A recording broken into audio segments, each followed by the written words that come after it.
CCN news एक पाऊल महाराष्ट्रासाठी। मुंबईहून नागपूरकडे अमोनियम नायट्रेट वाहून नेणाऱ्या टँकरला समृद्धी महामार्गावर गळती झाल्याने काल मंगळवारी तणावाचे वातावरण निर्माण झाले। नागपूर कॉरिडॉरवरील जालना जिल्ह्याच्या हद्दीतील चॅनल क्रमांक 360 पॅकेज 7 जामवाडी शिवार परिसरात घडलेल्या घटनेमुळे सुमारे 6 तास वाहतूक ठप्प होती।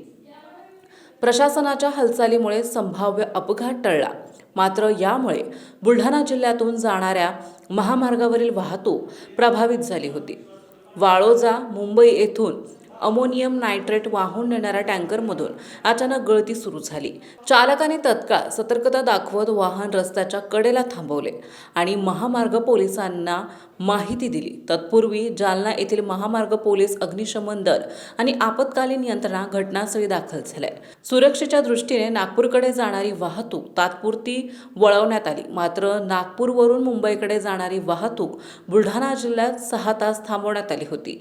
त्यामुळे समृद्धी महामार्गावर वाहनांच्या रांगा लागल्याचं पाहावयास मिळाले।